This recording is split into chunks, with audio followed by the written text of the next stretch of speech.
Primer festejo taurino del verano en Castilla y León y ya lo ven, poca distancia social entre los asistentes. Son imágenes del Coso de Astorga, donde además algunos incumplieron la norma de llevar la mascarilla puesta. Buenas tardes. La Junta admite que abrirá expedientes si se comprueba que se incumplieron las normas de seguridad, pero donde el Gobierno regional pone especialmente el foco es en los botellones. Pide a los jóvenes responsabilidad y a sus padres que no miren para otro lado. Que tengan cuidado, que tengan muchísimo cuidado, que mantengan las medidas de seguridad, que mantengan sus mascarillas, que evidentemente porque ellos pueden coger la enfermedad. Hoy los datos de positivos ascienden a 634 en Castilla y León. De ellos, 44 viven en residencias. Urge un plan para afrontar la situación de estos centros ante una segunda oleada de la pandemia. Es lo que le han pedido esta tarde las comunidades autónomas al Gobierno. Daniel de la Fuente, Madrid.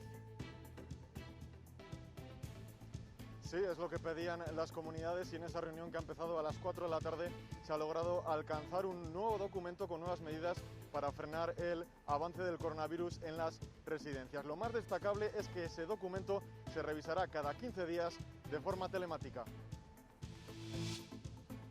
El Ayuntamiento de Candeleda, en Ávila, toma medidas ante el brote detectado en su residencia. Ha suspendido el mercadillo, aumenta el control policial y habilita un servicio psicológico. La empresa Citurri presenta un plan de despidos en sus plantas de todo el país y eso incluye a sus centros de Castilla y León, de Miranda de Ebro y Boecillo. Lidia Corral, ¿qué motivos da la empresa? Asegura que la carga de trabajo ha caído en un 45%. Recordemos que Aciturri se dedica al desarrollo y fabricación de componentes aeronáuticos y con las restricciones al tráfico aéreo, muchas compañías han optado por cancelar sus pedidos. Son las primeras uvas que se recogen en Castilla y León. El Bierzo estrena una vendimia atípica marcada por las medidas anti-COVID. Allí se han duplicado los equipos. A partir de mañana vuelven a subir las temperaturas. De hecho, volveremos a superar los 30 grados en casi toda la comunidad.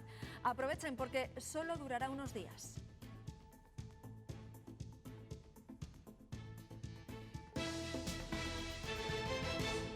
Gobierno y comunidades autónomas se han reunido esta tarde para abordar la situación de las residencias de mayores. El vicepresidente Pablo Iglesias ha hablado por videoconferencia con los consejeros. La situación ha cambiado mucho en estos 2 últimos meses. El número de casos no ha parado de crecer y preocupa lo que pueda pasar en estos centros. Daniel de la Fuente, Madrid, buenas tardes. ¿Qué temas concretos se han tratado en ese encuentro? ¿Qué tal? Buenas tardes. Pues la gran novedad de esta reunión ha sido que se ha acordado un documento con nuevas medidas para aplicar en las residencias que se revisará cada 15 días entre Gobierno y comunidades autónomas en reuniones telemáticas. Entre esas medidas está, por ejemplo, el control de salidas y visitas, también como decimos, controlar esas salidas y visitas, también los protocolos de aislamiento y la derivación a los hospitales. Otro de los aspectos ha sido también medidas hacia la prevención y todo ello para intentar que el virus no se expanda por las residencias. También se ha puesto sobre la mesa la necesidad de mayor inversión. Precisamente sobre este aspecto, la consejera de Familia de Castilla y León ha dicho que hay que ampliar esas inversiones en las residencias. Inicialmente iban a venir 1.000 millones para servicios sociales. Esos 1.000 millones desaparecieron, aparecieron para educación, para sanidad, para otros colectivos, para otras funciones y reclamamos esa financiación. Entendemos que los servicios sociales y más en esta situación tienen que estar bien financiados y eso es lo que hemos planteado hoy. Fueron el principal foco de la pandemia durante el estado de alarma y ahora los brotes vuelven a producirse en las residencias. Son alrededor de 200 en toda España. Algunas comunidades como Aragón, la más afectada en esta segunda etapa de la pandemia, registra hasta 65 residencias con algún caso. Cataluña llega hasta los 60 y Madrid y Comunidad Valenciana contabilizan 25 brotes asociados a estos centros. En Castilla y León hay casi 500 personas de residencias aisladas y preocupa especialmente el brote vinculado a Candeleda, en Ávila. Los positivos en ese centro siguen subiendo y eso ha obligado al Ayuntamiento de la capital, Ana Agustín, buenas tardes, a tomar algunas precauciones. Hola, buenas tardes. Sí, ya son 88 los casos de coronavirus registrados en Candeleda, después de que el pasado viernes se detectara un brote en la residencia de personas mayores de este municipio del sur de la provincia de Ávila. De esos 88 casos, 77 son residentes, de ellos 7 han tenido que ser hospitalizados y 48 se encuentran con síntomas. El resto se contabiliza entre el personal que atiende este centro para personas mayores. Ante una situación tan anómala, el Ayuntamiento ha tomado una serie de medidas, entre otras la puesta en marcha de un servicio de atención psicológica para familias afectadas y confinadas. Es una situación delicada la que se vive en Candeleda. Los vecinos de este municipio, que casi triplica su población en verano, están muy preocupados debido a este brote que ha ido creciendo durante el fin de semana. Hemos cerrado el mercadillo municipal hasta ver cómo evoluciona todo. Y luego hemos limitado el aforo de las terrazas al 50%. También se ha reforzado la vigilancia en las calles por parte de la policía local para comprobar que se cumple la norma. Además, el Ayuntamiento ha puesto en marcha un servicio de atención psicológica. Colaboramos con el Ayuntamiento, que va a prestar este servicio de forma gratuita a los ciudadanos de Candeleda. Y va a ser un servicio, una atención psicológica telefónica o por vía videoconferencia. Y es que es muy importante saber gestionar las emociones en esta situación. Sobre todo esta situación lo que puede estar generando, lo que puede generar es miedo, angustia, ansiedad.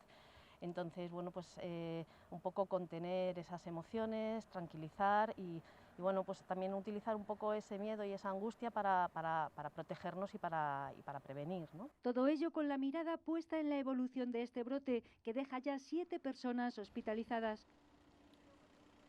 En esta otra residencia, la Cardenal Marcelo, en Valladolid, mantiene a 15 residentes en aislamiento con síntomas leves y 4 trabajadores en cuarentena. Durante el fin de semana, 3 mayores del centro fueron hospitalizados por síntomas compatibles con el COVID-19. 2 dieron negativo, pero la tercera, una mujer, dio positivo pese a haber pasado la enfermedad y contar con anticuerpos. Castilla y León ha registrado 636 casos de coronavirus este fin de semana. La cifra total de casos supera los 32.000 y son 7 los fallecidos en hospitales desde el viernes. También preocupa la situación de los hospitales, con 215 ingresados nuevos en nuestra comunidad, 18 de ellos en las unidades de cuidados intensivos.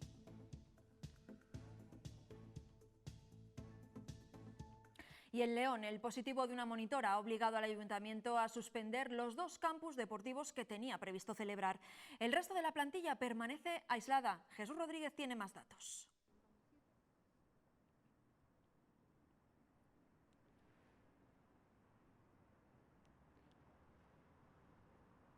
Las instalaciones deportivas de la ciudad de León vuelven a quedarse vacías. El Ayuntamiento ha tenido que suspender 2 campus previstos para los próximos días, tras detectarse un positivo en COVID-19 en una de las monitoras.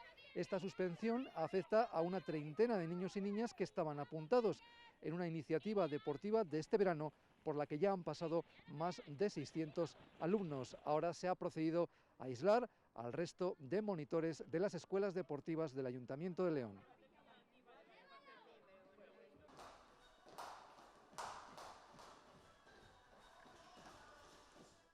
A 35 ascienden los positivos detectados en la localidad vallisoletana de Torrelobatón. Es el resultado de las PCR realizadas a los contactos rastreados durante el fin de semana tras registrarse el brote. La cifra podría ser no definitiva porque continúan realizándose pruebas. Y en el Hospital Río Ortega de la capital vallisoletana suman ya 21 positivos en otro brote, de los que 4 han precisado hospitalización. En Ávila hay 17 brotes activos, el último se ha registrado en Arévalo. Afecta a 3 familias, de las que 19 miembros han dado positivo.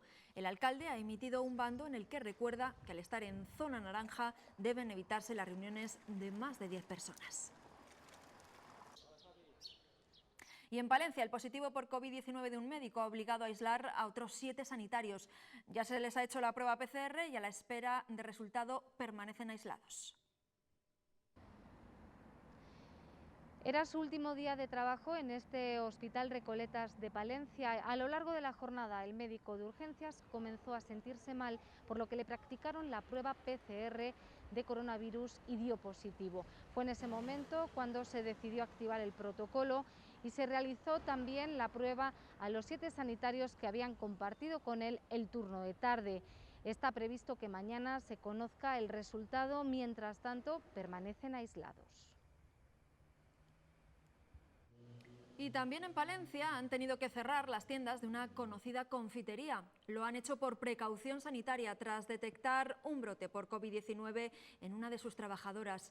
El resto de empleados están aislados en casa para cumplir con el protocolo de prevención. Ya ven que los rebrotes están diseminados por toda la comunidad y con ellos es cada vez mayor la presión en los hospitales y sobre todo en la atención primaria. A este panorama preocupante, como reconoce la Junta, se une un problema más. No hay personal suficiente para reforzar las plantillas.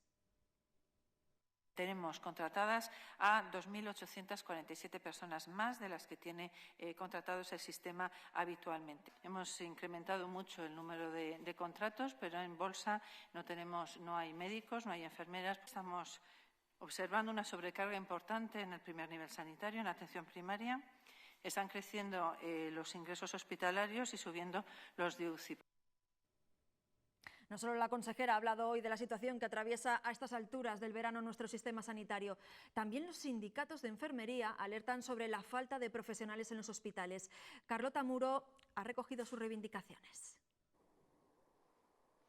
Sin embargo, ni siquiera hay profesionales para la sanidad. Según el sindicato SATSE, se necesitarían solamente aquí en Segovia 500 profesionales más y 4.600 más en toda Castilla y León. Esto para cumplir con la ratio media europea de 9 profesionales por cada 1.000 pacientes. Aquí, según el sindicato, en el Hospital de Segovia no se llega a 2 a 3 profesionales por cada 1.000 pacientes. Pero eso no es todo. La bolsa de empleo está vacía y además los salarios que se ofrecen en esta comunidad para esta profesión son los menos atractivos de España. Además, Segovia es la única provincia que no cuenta con una escuela de enfermería.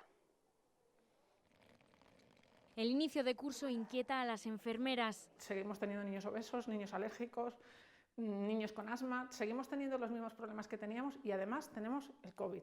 Controles de temperatura o identificar una dificultad respiratoria, tareas que suma el coronavirus y que según los sindicatos no debería asumir un profesor. Les hacen responsables de cosas que no les corresponden, que para eso está nuestra profesión, que para eso hemos estudiado y somos profesionales. Por eso reiteran su petición, una enfermera para cada centro educativo. Va a dar seguridad, la vigilancia y el seguimiento y el control de esos niños que van al colegio, que en muchos casos, si no, los padres van a tener que dejar de ir a trabajar para poder atenderlos. Cuentan con el apoyo de CESIF o de AMPE.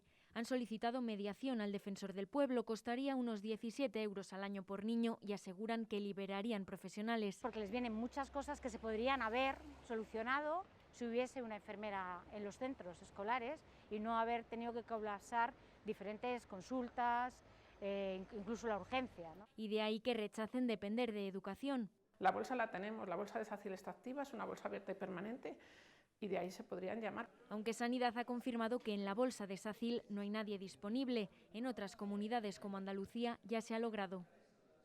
Y a la falta de personal se añaden otros problemas de escasez de suministros para realizar las pruebas PCR.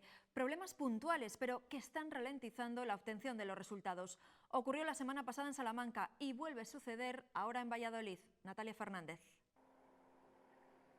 La consejera de Sanidad, Verónica Casado, ha lamentado esta mañana en rueda de prensa que en el Hospital de Salamanca y en el Río Ortega de Valladolid, donde ambos cuentan con aparatos que podrían hacer hasta 1.100 PCRs diarias, no se puedan hacer por falta de reactivos. Casado ha dicho que este problema ya se ha notificado al Ministerio de Sanidad y espera una respuesta en menos de 24 horas. Aún así, Casado ha querido mandar un mensaje tranquilizador a la población, recordando que aquí en Castilla y León los hospitales trabajan en red y que si hace falta stock se enviará de otros que estén cerca. España ha registrado más de 19.000 casos nuevos de coronavirus este fin de semana. La cifra total de casos supera los 380.000. Para analizar estos datos, el presidente del Gobierno, Pedro Sánchez, ha adelantado sus vacaciones y se ha reunido esta mañana de forma presencial en Moncloa con el Comité de Seguimiento del Coronavirus. En las próximas horas deberían llegar a España nuevas existencias de Remdesivir, el único antiviral autorizado para hacer frente al COVID-19. Nuestro país se quedó sin stock este fin de semana y ahora volverá a tenerlo gracias a un acuerdo europeo con el fabricante. No obstante, pese a su eficacia, Fernando Simón ha recordado sus limitaciones. En todo caso, ya les digo que el Remdesivir es un fármaco que nos va a ayudar, que es bueno tenerlo de nuestro lado, pero que nadie se piense que es la panacea y que es fundamental para solucionar los problemas de tratamiento. Continúan las pruebas voluntarias de PCR en Cataluña. Hoy han comenzado en Cornellá. Además, el presidente de la Generalitat, Quim Torra, ha informado de que en los colegios no habrá grupos de más de 20 niños y ha restringido a 10 personas las reuniones de ocio. En Murcia, el gobierno regional prohíbe reuniones de más de 6 personas que no convivan juntas. Además, se harán pruebas selectivas a pacientes de atención primaria de las zonas con mayor número de contagios para detectar posibles casos. Y en el municipio de Cielmes continúan confinados como medida preventiva. Toda la actividad económica está paralizada desde el viernes, cuando había 39 casos activos. A esta cifra hay que restarle 2 casos procedentes de la residencia de mayores que han resultado negativos.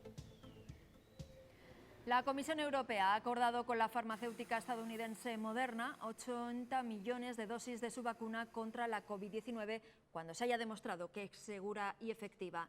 Mientras, en Italia hoy han comenzado a experimentar en 90 voluntarios su propia vacuna.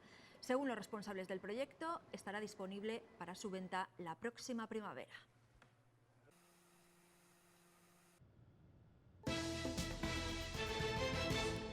Las 4 plantas que tiene Aciturri en España se van a ver afectadas por el ERE que la empresa ha dado a conocer esta misma tarde. 2 de ellas están en nuestra comunidad, en Miranda de Ebro, en Burgos y en Boecillo, en Valladolid. En esta última está Lidia Corral. Buenas tardes, Lidia.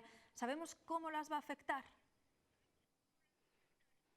Buenas tardes. Pues esa regulación de empleo está en proceso de negociación y no será hasta cuando concluya cuando os den más detalles. Aciturri aplicó estrictas medidas y un ERTE para sortear esos primeros meses de la pandemia. Esas medidas se han visto insuficientes y ahora quieren ajustar esas capacidades de la empresa con la demanda real del mercado. Producen componentes aeronáuticos y con esas restricciones aéreas muchas empresas han decidido cancelar sus pedidos. Han visto una reducción de su producción en un 45%. Aciturri da empleo a unas 3.000 personas en toda España, en sus 4 plantas de España, 2 de ellas en Castilla y León. Europa ha propuesto que España reciba un préstamo de 21.300 millones de euros para financiar los ERTE causados por el coronavirus. Será el segundo país que más reciba, por detrás de Italia, con 27.400 millones.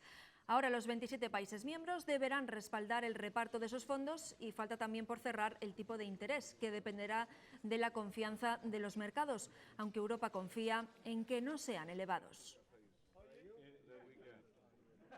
En el Bierzo ha comenzado ya la primera vendimia de la comunidad.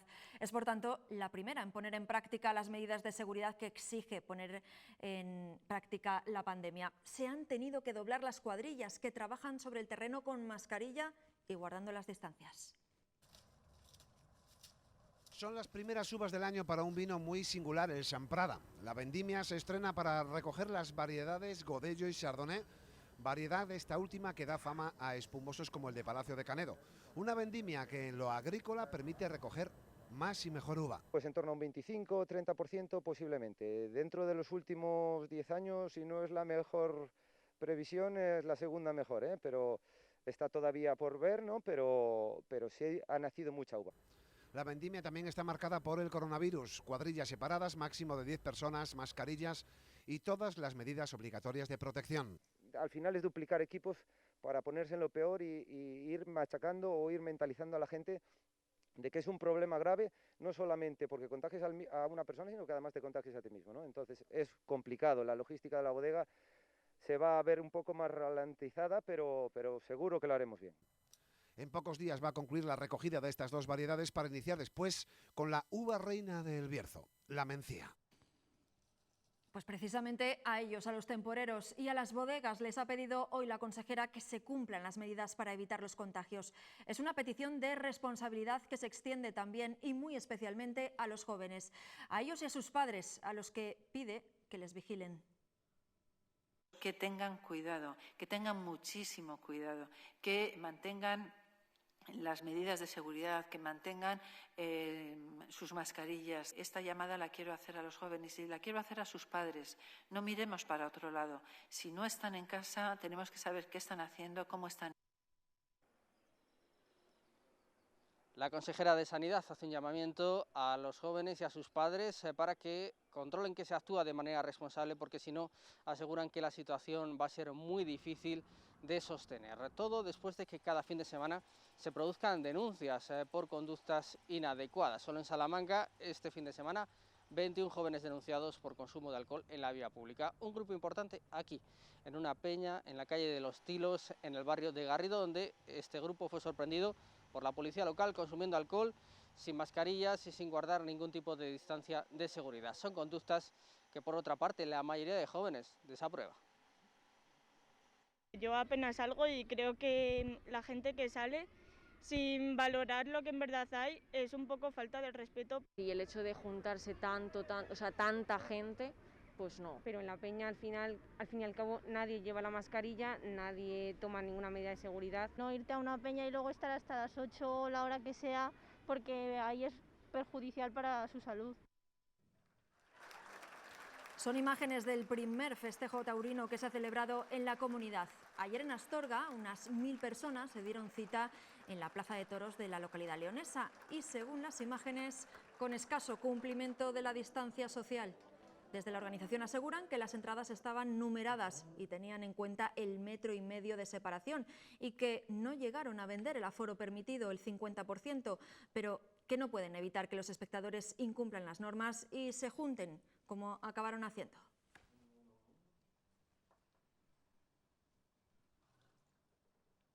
Falta una semana para que se incorporen los docentes al trabajo y 15 para el inicio del curso escolar. Y la evolución de la pandemia empeora. La comunidad educativa cada vez tiene más dudas sobre una vuelta segura a las aulas ante la falta de previsión y de inversión. La cuenta atrás ha comenzado para la vuelta a las aulas, pero muchas preguntas siguen sin respuesta. Vamos tarde porque no se puede tener una reunión a unos días de empezar el curso. La Consejería está a la espera de lo que diga el jueves el Ministerio, pero los sindicatos piden que mueva ficha antes. Pensamos que es la Consejería, y no solo la Consejería de Educación, sino la Junta la que tiene que liderar este proceso. Yo creo que lo que tenemos que dar es seguridad y nos lo tienen que dar nuestros responsables políticos. Los docentes piden replicar el ensayo de Conciliamos con grupos de 10 alumnos y para tener más espacio piden convertir en aulas centros cívicos o bibliotecas. No tendría problemas en desplazarse a determinados centros próximos a su centro docente si eso implica que está con grupos reducidos y con más seguridad para una enseñanza presencial segura. Para eso haría falta un refuerzo extra. Sin embargo, el gasto en aumento de plantillas este curso no será igual para todos. En Valencia, Castilla-La Mancha, se han contratado alrededor de unos 4.000 profesores y aquí alrededor de 600. Por lo tanto, hay una diferencia, porque nosotros con Castilla-La Mancha somos muy parecidos, hay una diferencia bastante importante. Y para que la vuelta al cole sea segura, toda la comunidad educativa tendrá que poner de su parte. También hay que esperar para saber cómo se organizará el transporte escolar. La mitad de las rutas en Castilla y León, casi 900, son rutas mixtas, en las que los alumnos viajan con el resto de usuarios. El consejero de Fomento ha dicho hoy que de momento hay que esperar para conocer el sistema, pero que en todo momento se preservará la salud. ¿Qué va a pasar con el transporte escolar? ¿Qué va a pasar con las escuelas? ¿Qué va a pasar con los colegios, con la educación? Es algo que se está ahora trabajando. Son decisiones que tiene que tomar la Consejería de Educación en un contexto nacional, no decisiones que va a tomar individualmente Castilla y León. Hay unas reuniones previstas a nivel nacional y, por lo tanto, habrá que esperar a cómo es la evolución de la pandemia y a las decisiones que se tomen a nivel nacional de forma coordinada, pero desde luego desde Castilla y León se tomarán las decisiones que sean necesarias para preservar todos los intereses en juego. Hace unos meses lo pedía el defensor del pueblo en Castilla y León y desde hoy la Junta incrementa el control de las inspecciones en los autobuses en materia de accesibilidad. Hoy nos vamos a subir a uno de ellos para detectar cuáles son las principales deficiencias que todavía podemos encontrarnos. En la resolución de la queja aceptada por la Consejería se exigía la sustitución inmediata del vehículo por otro con las mismas características, además de un mantenimiento preventivo y aumentar las inspecciones en toda la flota. Existe un plan estratégico de la Junta de Castilla y León al tema de accesibilidad, entonces se está en constante inspección todo el tema de accesibilidad, tanto de vehículos como instalaciones. La correcta señalización de la accesibilidad del vehículo, el funcionamiento de las rampas o el estado de las plazas reservadas a personas con movilidad reducida son algunos de los aspectos que se tienen en cuenta en las inspecciones. Los vehículos no suelen mostrar deficiencias ni averías, según los encargados de estas revisiones. Evidentemente, los autobuses son máquinas, aunque tienen unos planes de mantenimiento y de los vehículos que reducen al mínimo ese tipo de incidencias, siempre existe alguna avería. Normalmente no suele haber averías. El procurador del Común considera imprescindible un esfuerzo por parte de poderes públicos y empresas privadas para ofrecer una oferta suficiente de vehículos adaptados a las necesidades de cada persona. Defiende además que garantizar la accesibilidad en el transporte público beneficia a toda la ciudadanía. Un niño de 13 años ha asestado 7 puñaladas a su padre en Palma de Mallorca. Ocurría ayer por la tarde, pero se ha conocido hoy. También sabemos que el origen podría estar en una discusión por un teléfono móvil. Además, en la localidad murciana de Churra, una mujer de 48 años ha sido hallada muerta con signos de violencia. El principal sospechoso es su hermano. Todo ha ocurrido este mediodía en la casa de la madre de ambos, donde la fallecida acudía a diario para asistir a la anciana. Los vecinos han escuchado una fuerte discusión. Médicos alemanes confirman el envenenamiento del opositor ruso Navalny. Aseguran que los análisis realizados sugieren que fue envenenado, aunque aún no han encontrado la sustancia que utilizaron para ello. El político continúa en coma inducido, pero su vida ya no está en peligro. El show continúa. Seas como seas, hay un extra tiernos para ti. Están los extra divertidos, que piden ternura. Los extra foodies, que adoran descubrir sabores sorprendentes. Y los extra instagramers, que les apetecen me gustas. Los extra vitales, que quieren ligereza sin renunciar al sabor. Y los extra exigentes, que no se la juegan con la terneza. Todos tienen algo extraordinario que los une. Los extra tiernos. El Pozo, uno más de la familia.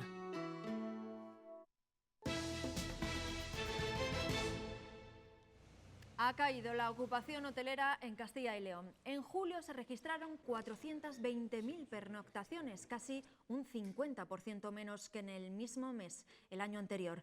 Además, los precios hoteleros en nuestra comunidad bajaron un 1,8% frente al 8,2% que lo hicieron de media en el resto del país. La pandemia, ya lo ven, está cambiando muchas cosas y ha obligado a darle una vuelta a aquellos eventos culturales y artísticos que se mantienen. Es el caso del Festival Circo. Esta edición, que ya ha comenzado, cuenta con menos presencia internacional y un cambio en los tradicionales escenarios. Tras la incertidumbre que ha rodeado su celebración, hoy se ha inaugurado la 8ª edición del Festival Internacional de Circo de Castilla y León. Una exposición del escultor José Antonio Elvira ha dado pistoletazo de salida a este evento. Circo 2020 sin duda alguna estará marcado por la crisis sanitaria, con aforos reducidos, distancia de seguridad y limpieza y desinfección de los 32 espacios en los que se darán cita hasta el domingo 84 espectáculos. Una lucha contra las circunstancias por seguir siendo el mayor espectáculo del mundo. La dimensión internacional del festival es un festival consolidado, es un referente nacional e internacional, pero está claro que la dimensión internacional en estas circunstancias, en todo tipo de espectáculos y festivales, se ve limitada, porque se ve limitada también la movilidad de las posibles compañías, de los profesionales e incluso también es muy importante del público. Autores clásicos, bestsellers y libros sobre derecho. En total, 3.000 libros viajarán a la biblioteca del nuevo centro penitenciario de Soria. Una dotación tan especial como diferente de la que se ha encargado una pequeña librería soriana. Cervantes, Machado, Homero o Dante son solo algunos de los autores con los que se podrán deleitar los internos del nuevo centro penitenciario de Soria. Más de 3.000 volúmenes formarán parte de la biblioteca de este centro, de cuya dotación se ha encargado Piccolo, esta pequeña librería soriana. Cuando nosotros lo íbamos haciendo, tanto mi compañero como yo decíamos, esta biblioteca nos encantaría tenerla en casa, porque era muy completa, o sea, descubrías, porque vienen de distintas materias o áreas de conocimiento, y estaba bastante bien. La persona que los eligió, o quien lo eligiera, lo hizo bastante bien, la verdad. Era una muy buena biblioteca. Un gran reto para ellos, para el que incluso contrataron una persona más para gestionar este pedido valorado en más de 50.000 euros. Un encargo muy especial y en el que durante su preparación no olvidaban a quién iba dirigido. Una de las que hablamos, que para nosotros por lo menos, dijimos, bueno, será muy feo para una persona que está en la cárcel ver libros de viajes, pero en realidad luego también quizá puede ser como pensamos que luego podría ser como un ánimo a que pues lo hagan bien o pasen ese tiempo allí para que quizá un día puedan visitar esos lugares que les venían en esos libros de viaje, ¿no? Esperan que el inicio del curso escolar les permita mantener a la persona que contrataron para este cometido y que la nueva prisión de Soria abra pronto sus puertas para que los internos puedan disfrutar de la gran biblioteca que con tanto cariño les han preparado desde Piccolo. En estos tiempos en los que nos estamos conociendo mejor a nosotros mismos, el arte puede también ayudarnos en esta tarea de mirar cerca. Les recordamos que los museos están abiertos y en Casa Botines, en León, estrenan una exposición con esa mirada la más cercana. Bela Zanetti o Tejerina forman parte de la treintena de artistas leoneses o filoleoneses escogidos para la muestra. Con ella nos vamos después de los deportes. Adiós. León y sus habitantes son los protagonistas indiscutibles de la exposición, tal como indica el título. Las obras se dividen en 3 espacios. El primero está dedicado a la ciudad, el segundo a los paisajes de la provincia y el último a sus gentes. Y después de estos meses tan duros que hemos pasado, todos confinados, encerrados en casa, pues nos pareció una muy buena idea que la primera exposición de nuestra colección fuera precisamente sobre León, para que nos encontráramos con las calles, con los rincones de la ciudad, con la provincia. León, nuestra tierra, nuestra gente, nace con el objetivo de que los leoneses descubran o redescubran su ciudad, sus gentes y sus artistas. Los organizadores esperan que la exposición no se quede en la capital y pueda llevarse a otras partes de la provincia. Buscar otras sedes dentro de la provincia para que otras personas puedan llegar a ella, porque nos muestra autores ya consagrados, que todos conocemos, como José Bela Zanetti, como Luis García Zurdo, pero también nos muestra a otros autores mucho menos conocidos, que creo que pueden ser muy interesantes para los leoneses y no solo leoneses, también para el público en general. Más de 40 cuadros de diferentes técnicas y estilos que datan de los siglos XIX y XX conforman la muestra que se podrá visitar en Botines hasta el 15 de septiembre.